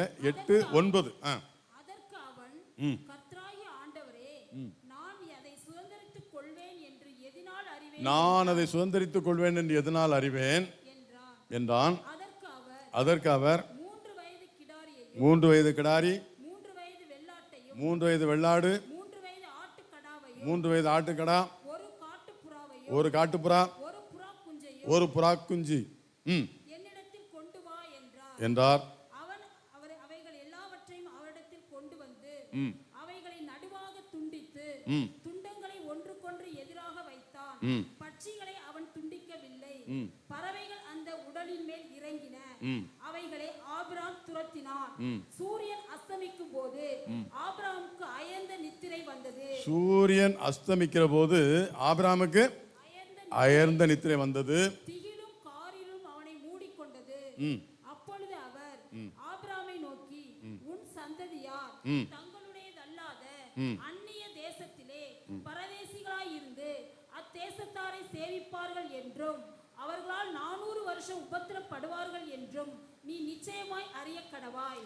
இந்த பதில் 8ஆம் வசனத்தில் இவர் கேட்ட கேள்விக்கு 9ஆம் வசனத்திலேயே அவர் அதை சொல்லியிருக்கலாம். அப்படிதானே? 8ஆம் வசனத்தில் கேட்ட கேள்விக்கு இந்த 13ஆவது வசனத்தில் சொன்ன பதில என்ன செஞ்சிருக்கலாம்? சொல்லியிருக்கலாம். ஆண்டவர் அங்கே சொல்லலை. அதுக்கு இடையில சில காரியங்களெல்லாம் செய்ய சொல்றாரு. என்னது அது? பலி செலுத்துறது. பலி செலுத்துறதுன்னா என்ன? இன்னைக்கு நம்ம செய்யறோமா? பலி செலுத்துறதுன்னா என்ன? பழைய ஏற்பாட்டில் பலி செலுத்துற முறை இருந்துச்சு. அந்த பலி ஏன் செலுத்தினாங்க? பாவ நிவாரணத்திற்கு. அது அந்த பலி செலுத்தக்கூடிய அந்த நிகழ்வுக்கு பேர் என்ன? இன்னைக்கு நம்ம செஞ்சிட்டு இருக்கிறோம்ல, இன்னைக்கு நம்ம செஞ்சிட்டு இருக்கிறோமே, இப்போ எல்லாம் கூடி வந்திருக்கிறோமே, இதுக்கு பேர் என்ன? இதுதான் அன்றைக்கு பலி செலுத்தல். இதுதான் அன்றைக்கு பலி செலுத்தல். எத்தனை பலி செலுத்தினாங்க? எத்தனை பலி பழைய ஏற்பாட்டில்? இல்லை, வெயிட், அது இல்லை. பலி பாவ நிவாரண பலி, சர்வாங்க தகன பலி, குற்ற நிவாரண பலி, போஜன பலி, சமாதான பலி. எத்தனை பலி? 5 பலி. முதல்ல பாவ நிவாரண பலி, சர்வாங்க தகன பலி, குற்ற நிவாரண பலி, போஜன பலி, சமாதான பலி. எத்தனை பலி வந்துச்சு? இந்த 5 பலியும் சேர்ந்தது தான் பழைய ஏற்பாட்டில் ஆராதனை. இங்கே இதுவரைக்கும் ஆராதனை பற்றி சொல்லலை, எங்கேயுமே இது வரைக்கும் சொல்லலை. நோவா பலி செலுத்தினான், ஆபிராம் பலி செலுத்தினான். இப்போ பர்டிகுலராக பர்பஸாக ஆண்டவர் கேட்குறாரு, உன்னை நான் உன்னை ஆசீர்வதிக்கிறதுக்கு தான் கொண்டு வந்தேன், ஆனால் நீ தகுதி இல்லாமல் போயிட்ட. உன்னை நான் ஆசீர்வதிக்கணும்னா நீ என்னை கோபப்படுத்தி விட்ட. அதாவது ஆண்டவரை சாந்தப்படுத்தினால்தான் நம்ம அவரிடத்துலேருந்து நன்மையை பெற முடியுமே தவிர, அவரை கோபப்படுத்தி அவரை எரிச்சல் உண்டாக்கி அவரிடத்துல என்ன செய்ய முடியாது, ஆசீர்வாதத்தை பெற்றுக்கொள்ள இயலாது. அதனால ஆண்டவருடைய கோபம் தணிவதற்கு, அவருடைய எரிச்சல் தீர்வதற்கு ஆராதனை செய்ய சொல்லுகிறார். எத்தனை பலி சொல்லியிருக்கிறாரு? 3 வயது கிடாரி, பசுங்கண்ணுக்குட்டி, 3 வயது பசுங்கண்ணுக்குட்டி, 3 வயது வெள்ளாடு, 3 வயது செம்மறி ஆட்டுக்கடா, 1 காட்டுப்புறா, 1 புறா குஞ்சு. எத்தனை இருக்கு? 5க்கும் 5 பேர். ஒன்று பாவ நிவாரண பலி, இன்னொன்று சர்வாங்க தகன பலி, இன்னொன்று குற்ற நிவாரண பலி, இன்னொன்று போஜன பலி, இன்னொன்று சமாதான பலி. இந்த 5 பலியும் இன்றைக்கு இந்த ஆராதனையில் இருக்கு. எத்தனை பேர் விசுவாசிக்கிறீங்க? விசுவாசிக்கிறீங்களா? அல்லேலூயா. எப்படி இந்த 5 பலி எப்படி இதில் ஒர்க் அவுட் ஆகுது? முதல்ல வந்த உடனே போதகருங்க நின்று, ஆண்டவரே இதுவரைக்கும் நீர் எங்களுக்கு பாராட்டி நம்முடைய கிருபைக்காக ஸ்தோத்திரம், கடந்த வாரம் முழுவதும் எங்களை காப்பாற்றினீர், கடந்த நாள் முழுவதும் எங்களை காப்பாற்றினீர், எங்களுடைய குறைகள் குற்றங்கள் அக்கிரமங்கள் எல்லாவற்றையும் மன்னித்து ஜீவனையும் சுகத்தையும் தந்து இந்த நாளில் உம்மை நாங்கள் ஆராதிப்பதற்கு தொழுது கொள்வதற்கு என்னை கொண்டு வந்தீரே உமக்கு ஸ்தோத்திரம் அப்படின்னு சொல்லும் போது, முதல் ஜெபம் ஏறெடுக்கும் போது எத்தனை பேர் இங்க இருந்தீங்க? எத்தனை பேர் இருந்தீங்க? அத்தனை பேரும் பாவ நிவாரண பலியை செலுத்தினதாக அர்த்தம். அல்லேலூயா. அடுத்து பாட்டு பாட ஆரம்பிச்சாங்க. வந்தோன்னு ஜெபம் பண்ணாங்க. அப்புறம் என்ன செஞ்சாங்க? பாட்டு பாட ஆரம்பிச்சாங்க, ஒர்ஷிப் பண்ண ஆரம்பிச்சாங்க. உற்சாகமா கர்த்தரை துதித்து கைகளை தட்டி பாடணுமா? சங்கீதம் 69, 30.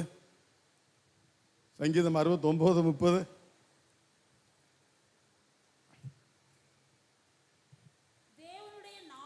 தேவனுடைய நாமத்தை பாட்டினால் துதித்து அவரை ஸ்தோத்திரத்தினால் மகிமைப்படுத்துவேன். கொம்பும் விரிகுளம்பும் உள்ள காளை எருதை பார்க்கிலும் இதுவே கர்த்தருக்கு பிரியமாயிருக்கும். அல்லேலூயா. கொம்பும் விரிகுளம்பும் உள்ள காளை எருதை பார்க்கிலும் இதுவே கர்த்தருக்கு பிரியம். பாட்டு பாடும்போது, வொர்ஷிப் பண்ணும்போது, நம்ம ஆண்டவரை துதித்து மகிமைப்படுத்துகிற போது, நம்முடைய உதடுகளின் கனியாகிய ஸ்தோத்திர பலியை அவருக்கு செலுத்துகிற போது என்ன பலி செலுத்துகிறோம்? நம்மையே சர்வாங்கமாய் ஆண்டவருக்கு அர்ப்பணிக்கிறோம், ஒப்பு கொடுக்கிறோம். நம்முடைய சரீரத்தை ஆண்டவருக்கு ஒப்பு கொடுக்கிறோம். தாவீது அன்றைக்கு ஆசரிப்பு உடன்படிக்கை பெட்டியை சுமந்து வந்தபோது அவன் கம்பீரித்து பாடினான். அவனுடைய உடை, அவனுடைய ஆடை விலகினது. அதை கூட அவன் என்ன செய்யலை, பொருட்படுத்தலை. அப்போ ஆண்டவருக்கு முன்பாக மகிழ்ந்து ஆடி பாடுகிற அந்த அனுபவத்தை ஆண்டவர் சர்வாங்க தகனமாக ஏற்றுக்கொள்கிறார். இந்த பாட்டு பாடுற நேரத்தில் எத்தனை பேர் இங்கே இருந்தோம்? அத்தனை பேரும் சர்வாங்க தகன பலியை கர்த்தருக்கு செலுத்தி விட்டோம். ஆரம்பத்தில் வந்தா பாவ நிவாரண பலியிலையும் பங்கெடுத்திருக்கிறோம், சர்வாங்க தகன பலியிலையும் பங்கெடுத்திருக்கிறோம். அடுத்து குற்ற நிவாரண பலி. இப்போ நான் பிரசங்கம் பண்ணிட்டு இருக்கிறேன். நான் பிரசங்கம் பண்ணிட்டு இருக்கும்போது நமக்குள்ளே இந்த குற்றம் என்பது பிறனுக்கு விரோதம், பாவம் என்பது எனக்கு நானே செய்து கொள்வது, குற்றம் என்பது பிறனுக்கு பாதிப்பை உண்டாக்குவது. இப்போ நான் இங்கே பிரசங்கம் பண்ணிட்டு இருக்கிறேன். நான் இன்னைக்கு இந்த செய்தி உங்களுக்கு சொல்லணும்னு நினைக்கல, ஆனால் ஆண்டவர் என்ன செய்கிறாரு, சொல்ல வச்சுக்கிட்டு இருக்கிறாரு. கர்த்தர் பேசி கொண்டிருக்கிறார். எத்தனை பேருக்கு நான் சொல்றது புரியுது? எத்தனை பேருக்கு சொல்றது விளங்குது? எத்தனை பேருக்கு நம்முடைய குற்றம் நமக்கு உணர்த்தப்படுகிறது? இது குற்ற நிவாரண பலி. இப்போ நம்முடைய குற்றம் என்ன செய்யுது? நிவாரணமாகிறது, பாவம் நிவாரணமாகிறது, நம்முடைய சர்வாங்க தகனம் செலுத்தப்படுகிறது, நம்முடைய குற்றம் நிவாரணமாகிறது. இதுக்கு பிறகு நம்ம காணிக்க போடுறோம் பார்த்தீங்களா, அது நம்மையே ஆண்டவருக்கு போஜன பலியாக அர்ப்பணிக்கிறது. அதுக்கு பேர் தான் போஜன பலி. இது முடிஞ்ச பிறகு பாஸ்டர் சமாதானத்தோடு சென்று வாருங்கள்னு சொல்லுவாங்க பார்த்தீங்களா. சமாதானத்தோடு போய் வர கடவோம், கர்த்தருடைய நாமத்தினாலே ஆமேன்னு சொல்றோமே, என் ஆத்மாவே கர்த்தரை சோத்திரின்னு சொல்றோமே, இதுக்கு பேர் என்னது? இதுதான். இந்த 5 பலியும் எங்க இருக்கு? எங்க இருக்கு? ஆராதனையில் இருக்கு. எத்தனை பேருக்கு தெரியும்? அல்லது எத்தனை பேருக்கு இன்னைக்கு தான் தெரியும்?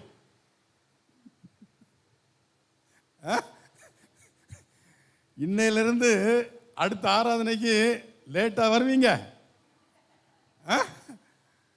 லேட்டா வருவீங்க. நீங்க லேட்டா வந்தீங்கன்னா உங்களுக்கு அல்ல, உங்களுடைய பிள்ளைகளுக்கு பிரச்சனை. இதைத்தான் ஆபிரகாம் அங்க செஞ்சான். பலியை கொண்டு வர சொன்னாரு, மாட்டை கொண்டு வந்துட்டான், ஆட்டை கொண்டு வந்துட்டான், செம்மறி ஆட்டை கொண்டு வந்துட்டான், வெட்டுனா அமைதியாக உட்காந்துட்டான். புறாவையும் காட்டு புறாவை என்ன செய்யலை? வெட்டலை.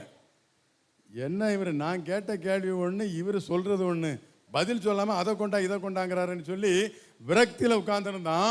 அப்படி விரக்தியில் உட்கார்ந்துருந்ததுனால ஆண்டவர் சொன்னார், உன்னுடைய சந்ததி தங்களுடையதல்லாத அந்நிய தேசத்தில் 400 வருஷம் உபத்திரவப்படுவார்கள். ஒருவேளை இன்னைக்கு அப்படிப்பட்ட ஒரு நிலைமை நமக்கு வந்தால் எப்படி இருக்கும்? நாம கஷ்டப்பட்டா கூட பரவாயில்ல, என் பிள்ளை என்ன செய்யக்கூடாது?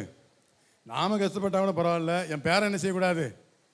அந்த இடத்துல நம்ம இருக்கிறோம். அப்போ நம்முடைய சந்ததிக்கு நம்ம ஆசீர்வாதத்தை சேர்த்து வைக்க வேண்டும் என்றால் இப்படிப்பட்ட சோதனையான சூழ்நிலைகளில் நாம் நம்ம கர்த்தருக்கு அர்ப்பணித்து செயல்பட வேண்டியது அவசியம். பஸ்ஸு லேட்டு, டிராஃபிக்கு, அது இதெல்லாம் நம்ம என்ன செய்யக்கூடாது? சொல்லவே கூடாது, சொல்லவே கூடாது. 110 கிலோமீட்டர் தாண்டி நான் ஒரு ஆராதனைக்கு போனோம். எங்களுடைய கிளை சபை திண்டிவனத்தில் இருக்குது, அங்கே நான் போனோம். அங்கே வந்து 10 மணிக்கு ஆராதனை அப்படின்னா நான் வீட்டில் இருந்து 5 மணிக்கெல்லாம் நான் கிளம்பிடுவேன். 110 கிலோமீட்டர் ட்ரெயினில் போவேன், சம்டைம் பஸ்ஸில் போவேன். பஸ் இருக்காது, முகூர்த்த நாள் இருக்கும், சில நேரங்களில் வந்து முகூர்த்த நாள் இருக்கும், நமக்கு அது தெரியாது முகூர்த்த நாளான்னு. ஒரு பஸ்ஸும் ஏற்ற மாட்டான். விழுப்புரம் த்ரூ டிக்கெட் விழுப்புரம் தான். திண்டிவனத்தில் ஸ்டாப்பிங்கே கிடையாது. அல்லது சேலத்துக்கு வரனா வாங்க, திண்டிவனத்தில் ஸ்டாப்பிங்கே கிடையாது. என்ன செய்யறது? லாரியில் போயிருக்கேன், பால் லாரியில் போயிருக்கேன். அவன் 30 கிலோமீட்டருக்கு மேலே என்ன செய்ய மாட்டான், போக மாட்டான். ஆண்டவரே சோத்திரம், இந்த வண்டியாவது கிடைச்சது நமக்கு சோத்திரம். நான் நல்ல சட்டை போட்டிருக்கிறேன் ஆண்டவரே, வெள்ளை சட்டை போட்டிருக்கேன் ஆண்டவரே, அழுக்கூட்டிடக்கூடாது ஆண்டவரே. அந்த இடத்துல என்ன செய்யலை, வரக்கூடாது. ஆண்டவர் நம்மை நடத்துகிற பாதை எதுவாக இருந்தாலும் இதிலும் பயணிப்பதற்கு எனக்கு நீர் கிருபை செய்திருக்கிறீர், உமக்கு சோத்திரம். ஏன்னா கர்த்தர் என்னோட கூட வருகிறீர். நான் எங்கே போகிறேன்னா கர்த்தர் அங்கே கூட இருக்கிறார். நான் எங்கே நிற்கிறேன்னா கர்த்தர் அங்கே நிற்கிறார். நான் என்ன பேசுகிறேன்னா அங்கே கர்த்தர் என்னுடைய வாயிலிருந்து பேசுகிறார். எத்தனை பேருக்கு விளங்குது நான் சொல்கிறது? அல்லேலூயா. அதனால் நம்முடைய வாழ்க்கையில் உபத்திரவத்தின் பாதை, ஒருவேளை ஆண்டவர் நெருக்கமான சூழ்நிலைகளை நம்முடைய வாழ்க்கையில் அனுமதித்திருந்தால் நாம் அதை சந்தோஷத்தோடு என்ன செய்யணும்? ஏற்றுக்கொள்ள வேண்டும். கர்த்தர் யாரிடத்தில் அன்பு கூறுகிறார்? எபிரேயர் 12ஆம் அதிகாரம் 9-10 வசனங்களை வாசிங்க. 8, 9, 10 கூட வாசிக்கலாம். எல்லாருக்கும் கிடைக்கும் சிக்ஷை, எல்லாருக்கும் கிடைக்கும் சிச்சை உங்களுக்கு கிடையாதிருந்தால் நீங்கள் புத்திரராயிராமல் பேசி பிள்ளைகளாய் இருப்பீர்கள். அன்றியும் நம்முடைய சரீரத்தின் தகப்பன்மார்கள் நம்மை சிட்சிக்கும் போது அவர்களுக்கு நாம் அஞ்சி நடந்திருக்க நாம் பிழைக்கத்தக்கதாக ஆவியின் பிதாவுக்கு வெகு அதிகமாய் அடங்கி நடக்க வேண்டும் அல்லவா? 10. அவர்கள் தங்களுக்கு நலமென்று தோன்றினபடி, நம்முடைய பெற்றோர்கள் தங்களுக்கு நலம் என்று தோன்றினபடி கொஞ்ச காலம் நம்மை சிக்ஷித்தார்கள். ஏன்டா படிக்கலன்னு கேட்பாங்க, ஏன்டா நல்லா ட்ரெஸ் பண்ணலன்னு கேட்பாங்க, ஏன்டா குளிக்கலன்னு கேட்பாங்க, ஏன்டா இந்த காரியங்களை செய்யலன்னு கேட்பாங்க, அடித்தாங்க. நம்ம சிறு பிள்ளைகளாக இருந்தோம். ஏன்னா இந்த உலகத்தில் நம்ம ஒரு நல்ல வாழ்க்கை வாழ வேண்டும் என்பதற்காக. நல்லா ட்ரெஸ் பண்ணுன்னு சொல்லி 5 வயசு பையனுக்கு வரைக்கும் சொல்லலாம். 25 வயசு பையனுக்கு வந்து நல்லா ட்ரெஸ் பண்ணு, பட்டன் போடு, ஜிப்பு போடு சொல்ல முடியுமா? எப்போ சொல்லணும்? 5 வயசுக்குள்ளாகவே சொல்லிடணும். அதுக்குள்ளாகவே அந்த பையன் என்ன செஞ்சிடணும்? கற்றுக்கொள்ள வேண்டும். காலம் முழுசும் என்ன செய்ய முடியாது, சொல்லிட்டு இருக்க முடியாது. அப்படி ஒருவேளை சொல்லிக்கிட்டு இருந்தா ஒன்று பையன்கிட்ட கோளாறு அல்லது பெற்றோரிடத்துல கோளாறு. அப்போ அந்த கற்றுக்கொள்ள வேண்டிய காலத்தில் நாம் அந்த பிள்ளைகளுக்கு சொல்லி கொடுத்து விடுகிறோம். எந்தெந்த காலத்தில் எது எது செய்ய வேண்டுமோ அதை சொல்லி கொடுத்து விடுகிறோம். அன்றைக்கு ஆரம்ப நாட்களில் பள்ளிக்கு செல்லும்போது ஏபிசிடி அல்லது ஆனா ஆவண்ணா போடுவதற்கு மிகுந்த தயக்கமாகவும் பயமாகவும் அறியாமலும் 1ஆம் கிளாஸ் படிக்கிற பையனுக்கு, நாங்கள்லாம் படிக்கும்போது 1ஆம் கிளாஸ் தானே, அப்போது ஆனா ஆவண்ணா உயிரெழுத்துக்கள் அதில் வந்து முதல் 12 எழுத்துக்களை வந்து எழுது அப்படின்னு சொன்னால் நமக்கு எப்படி இருக்கும்? எழுதியிருப்போமா? இந்த இதை கண்டுபிடிச்சது எவனோ தெரில, ஒரு முட்டை போட வேண்டியிருக்கு, கொஞ்சம் இழுக்க வேண்டியிருக்கு, எவ்வளோ தூரம் இழுக்கணும்னு தெரியல, திருப்பி இதை என்ன செய்ய வேண்டியிருக்கு, அவ்வளோ சிரமப்பட்டு தானே ஆனா அவனாலாம் போட்டோம் இல்லையா? இப்போ நமக்கு விளங்குறபடி சொல்லணும்னா ஏபிசிடி அப்படித்தானே? அப்போது அந்த ஸ்டேஜில் அது நமக்கு மிகவும் கடினமாக இருந்துச்சு. இன்னைக்கு அது நமக்கு கடினமாக இல்லை. நம்ம எதெல்லாம் கடினமாக, சோதனையாக, உபத்திரவமாக நினைச்சோமோ இன்றைக்கு அதுவே நம்முடைய வாழ்வின் ஒரு பகுதியாக, நம்முடைய வாழ்க்கைக்கு, நம்முடைய வாழ்வின் முன்னேற்றத்திற்கு காரணியாக மாறிவிட்டது. அதே மாதிரி இங்க 10ஆம் வசனத்தில் அவர் சொல்றாரு, இவரோ தம்முடைய பரிசுத்தத்திற்கு, அவருடைய நித்திய ராஜ்யத்திற்கு, அவருடைய நித்திய மகிமைக்கு நாம் தகுதியுள்ளவர்களாகிறதற்கு நம்முடைய பிரயோஜனத்திற்காகவே நம்மை சிட்சிக்கிறார். ஹல்லேலூயா. நம்முடைய பிரயோஜனத்திற்காகவே எந்த நிலையில் நாம் காணப்பட்டாலும், எந்த நெருக்கத்தில் நாம் காணப்பட்டாலும், எந்த வியாகுலத்தில் நாம் காணப்பட்டாலும், எந்த கண்ணீர் வடிக்கிற அனுபவத்தில், அழுகையின் பள்ளத்தாக்கில் நாம் காணப்பட்டாலும், இது நம்முடைய பிந்தைய நாட்களுக்கு மற்றவர்களுக்கு ஆறுதல் சொல்வதற்கு திராணி உள்ளவர்களாய் மாறும் பொருட்டு அதற்காக கர்த்தர் நம்மை உருவாக்கி கொண்டிருக்கிறார். 2 கொரிந்தியர் 1ஆம் அதிகாரம் 3ஆம் வசனம். 3ஆ 4ஆன்னு தெரியல, கொஞ்சம் எடுங்க, முடித்து விடுகிறேன். 1 2 கொரிந்தியர் 1 தேவனுடைய சித்தத்தினாலே 2 கொரிந்தியர் 1 இல்லம்மா 3. நமது கர்த்தராகிய இயேசு கிறிஸ்துவின் பிதாவாகிய தேவனும் வெயிட் 4 வாசிங்க. 4 தேவனால் எங்களுக்கு அருளப்படுகிற ஆதலினாலே, தேவனால் எங்களுக்கு அருளப்படுகிற ஆறுதலினாலே எந்த உபத்திரவத்தில் ஆகிலும் அகப்படுகிறவர்களுக்கு நாங்கள் ஆறுதல் செய்ய திராணி உள்ளவர்களாகும்படி எங்களுக்கு வரும் சகல உபத்திரவங்களிலேயும் அவரே எங்களுக்கு ஆறுதல் செய்கிறவர். நாம எதுக்காக உபத்திரவத்தின் பாதையில் நடக்கிறோமா? முதல்ல நமக்காக, நாம கற்றுக்கொண்ட அந்த அனுபவத்தை உபத்திரவத்தில் சிக்கி இருக்கிற மற்றவர்களுக்கு சொல்லி, ஆலோசனை சொல்லி, அவர்களை அந்த உபத்திரவத்திலிருந்து மீட்டு விடுவதற்காக கர்த்தர் நம்மை உபத்திரவத்தின் பாதையில் அழைத்து வருகிறார். அல்லேலூயா. கடைசி ஒரு வசனம் வாசிங்க. எபிரேயர் 2ஆம் அதிகாரம் கடைசி வசனம். ஆதலால் அவர்தாமே சோதிக்கப்பட்டு பாடுபட்டதினாலே அவர் சோதிக்கப்படுகிறவர்களுக்கு உதவி செய்ய வல்லவராய் இருக்கிறார். ஹல்லேலூயா. யாரெல்லாம் நெருக்கத்தில் இருக்கிறோமோ, யாரெல்லாம் பிரச்சனையில் இருக்கிறோமோ, யாரெல்லாம் பாடுகளில் இருக்கிறோமோ, நம்முடைய பாடுகளை, வேதனைகளை, கஷ்டத்தை, கண்ணீர் அனுபவத்தை மற்றவங்களோடு பகிர்ந்து கொள்ளாமல் இன்றைய நாளில் இருந்து, ஆண்டவரே நீர் என்னை நடத்துகிற பாதை எதுவாக இருந்தாலும் அதனுடைய அனுபவத்தை நான் மற்றவங்களை என்ன செய்ய மாட்டேன், ஷேர் பண்ணவே மாட்டேன். யார் இடத்துல தான் சொல்லுவேன்? உம்மிடத்தில் மாத்திரம்தான் சொல்லுவேன். உம்மிடத்தில் தான் என்னை விடுவிக்கும் அதிகாரம் உண்டு. அல்லேலூயா. அப்படிப்பட்ட கிருபையை நம்ம அனைவரும் பெற்றுக்கொள்வோம். கர்த்தர் அப்படிப்பட்ட கிருபையை கொண்டு நம்மை வாழ்நாள் முழுவதும் வழி நடத்துவாராக. இப்படிப்பட்ட ஸ்லாக்கியத்தை எனக்கு தந்த அன்பு போதகர்களுக்கு என்னுடைய நன்றியை தெரிவித்துக் கொள்கிறேன். இவ்வளவு நேரம் அமைதியாக இருந்து கேட்ட உங்களையும் கர்த்தர் அபரிமிதமாய் ஆசீர்வதிப்பாராக. ஆமென்.